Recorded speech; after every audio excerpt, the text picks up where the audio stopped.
What's up, dudes and dudettes of the arena? My name's Scythe, and today I'm going to be showing you how to do that. This is going to be the Rage Speed build. That's what I'm going to be calling it because I'm naming it after my friend RageKill, who ended up showing me this a million zillion years ago in Trove, and I never made a tutorial at the time, but right now lots of people have been asking me to make a tutorial of this speed build for the Neon Ninja because he's the fastest class in the game, if you didn't already know.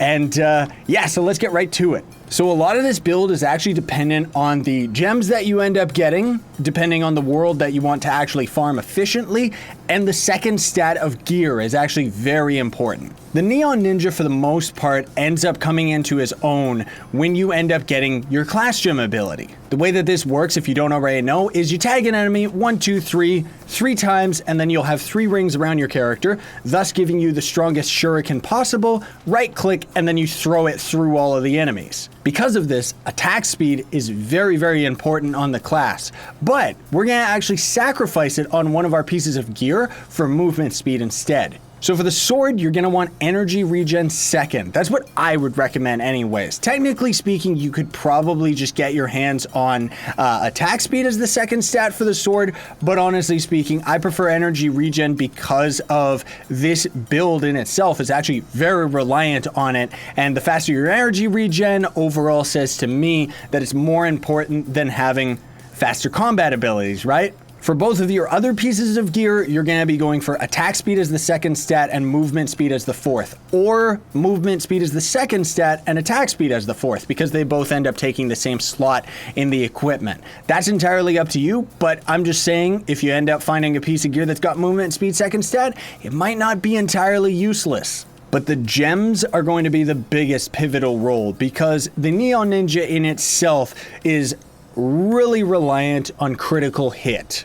With classes like the Shadow Hunter, he shoots like a machine gun, so you don't even need that much critical hit in order to actually get crits off. But with the Neon Ninja, you're pretty much going to be throwing a shuriken every second, and it pays a lot to have that happen most of the time. So typical of any damage-based class, you're going to be focusing on crit damage, physical damage, and crit hit on every gem possible. If you can get all of your gems with these 3 stats, then you're all good. If you can get your class gem with it, GG. And power gems can start at 700 power rank, and I think those usually end up being the most powerful in the game, but honestly speaking, it's a little bit random, and I've heard that the highest power rank you can get on a smaller gem is 600 at level 1.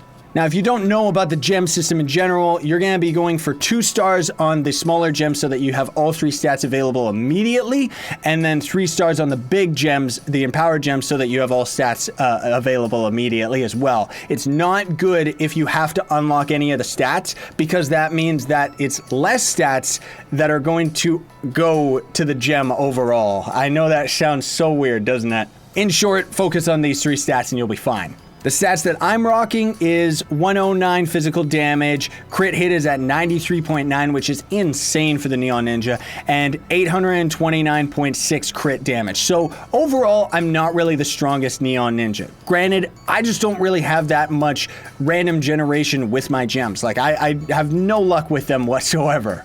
But the fact of the matter is, as you saw at the beginning of the video, I can handle U9 no problem. And then, of course, one of the critical points of the build is that you're going to be focused on the Trailblazing emblem. That's the one that you're going to need. That is why you need as much base crit hit as possible off of your gems, because you're not going to be able to use Sure Strike. You have to use the Marshal Emblem with pretty much any class in the game except for tank characters, and Death Defying is just a personal favorite of mine because if you're doing it right, you should get one shot all the time, especially with the Neon Ninja because he's a glass cannon. For a ring, I would recommend either one that has crit hit like this or just one that has magic find. And for the ally, I just use the Raptor Berserker, but if you can sacrifice that for the Prowling Shadow, it actually gives 5 more movement speed, which doesn't really make that much of a difference, but maybe it will in the long run. And that's really all there is to it, folks. Now, I'm gonna run you through a couple little tips as to playing the Neon Ninja, but honestly speaking, you're already set.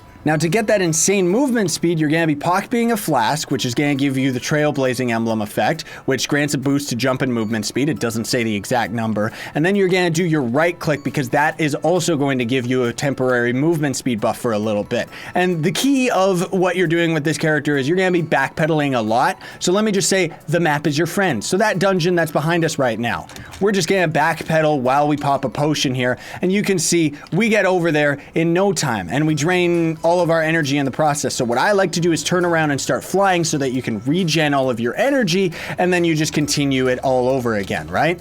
Now, that's the other thing too, is you're gonna have to get out of the habit of using mounts and using your wings as often as possible, because the fact of the matter is that no matter what, even if you don't pop a flask, when you do your backflip, you're already gonna be faster than your wings. So it's insane. Like seriously, you gotta really watch for that. Now, when you're completing these 30 enemy dungeons, and this also applies for shadow towers as well, I've seen lots of neon ninjas that don't notice this, but you can actually build up your charges on the totem itself. So I would recommend doing that for these 30 enemies, and then as you can see right here, this is pretty much all you end up doing for dungeons. If you've got enough damage, you don't need to pop a flask for a kill 30 enemies.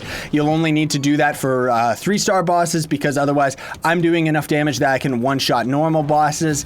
And overall, you're gonna notice that you thought the game was laggy before.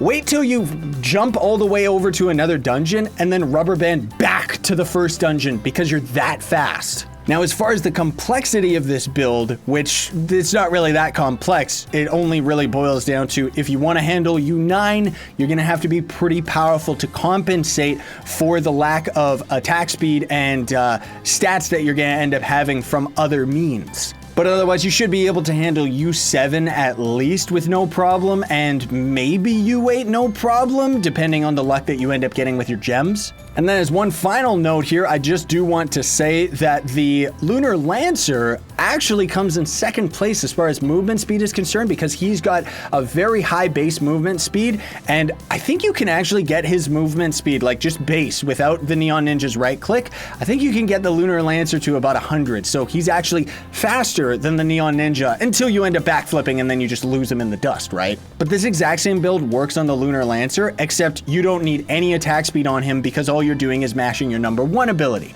I just wanted to point that out. Either way, thanks so much for watching, folks. Hope you found this video helpful. If you did, don't forget to like, share, favorite, and subscribe for more daily videos. Sayonara and stay epic, everybody. Happy hunting. Oh, and one last thing I wanted to add to today's video. Did you know that bomb throw speed is actually affected by your attack speed? I discovered this very recently with my friend Merc, so huge shout out to him, where he just casually asked while we were grinding, hey, does attack speed affect the bomb throwing speed? And then we tried it out, and see for yourself. Just to show a quick example, I'm going to throw 5 bombs on my Lunar Lancer, who has no attack speed.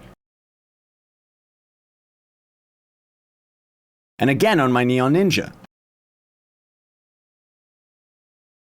I'm gonna have to double check the footage, but I think I threw 6 there. The fact of the matter is that attack speed affects the bomb throwing speed, which means that it's very, very good to actually have attack speed and movement speed on all of your gear, except for the energy regen on your sword. Also, because I kind of messed up a little bit earlier in the video, but obviously the other big reason that you're gonna want to take the Raptor Berserker over the Prowling Shadow is because of the movement speed buff that you're gonna get once you defeat an enemy. So ignore my comment earlier saying to use the Prowling Shadow.